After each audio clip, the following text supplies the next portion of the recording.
What's up, YouTube? This is Too Raw for Sports. Now, I usually don't like talking about stories that, especially for current players, that's off the court or, kind of goes to their personal lives.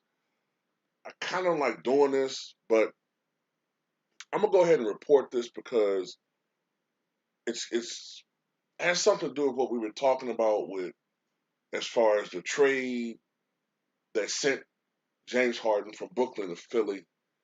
And it also has a lot to do with, whether or not Brian Windhorst was correct or whether Adrian Wojnarowski was correct when it was reported that there was already communication between Brooklyn and Philly or whether it started later. If this is true, then Brian Windhorst was correct when he said that the communication between Philly and Brooklyn had started way earlier, maybe even earlier than what he was reporting. I'll tell you why. Um, there's a stripper that I guess lives in Brooklyn, or at least in the New York area. And she put on her Twitter, I'm not going to say the woman's name, but she put on her Twitter on February the 9th at 4:55 p.m. You know, when James Harden said that he was hobbled with the hamstring injury and the hand injury. She put on her Twitter, I just gave James Harden a lap dance, and he told me he's a Sixer.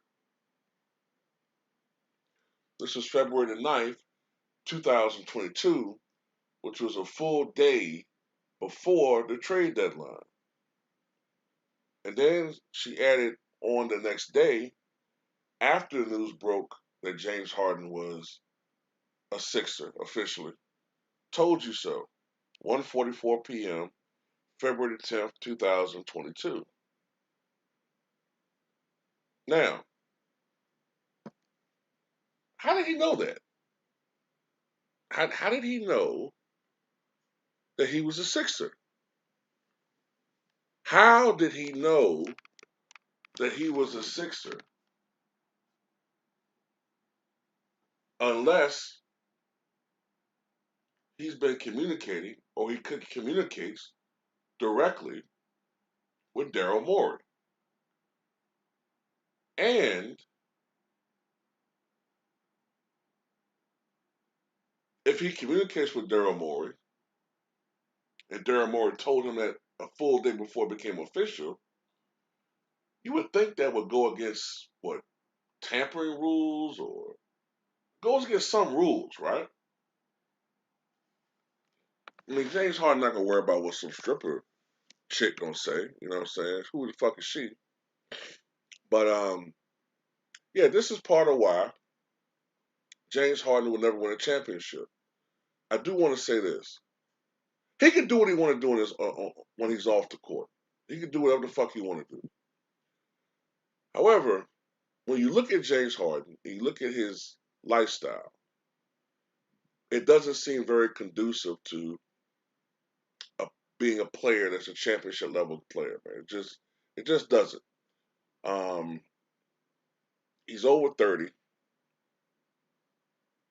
and if you look at James Harden, he's definitely bigger than he was a couple of years ago. He doesn't seem to have that type of discipline that a Kobe or LeBron have, or Jordan had, where they worked on their body and were able to stay in a condition where they extended their primes.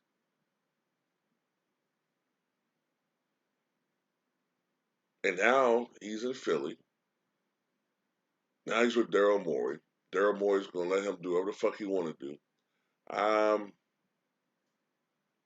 I just don't see. I don't see Philly winning a title, man. Just because of James Harden and who he is, you know.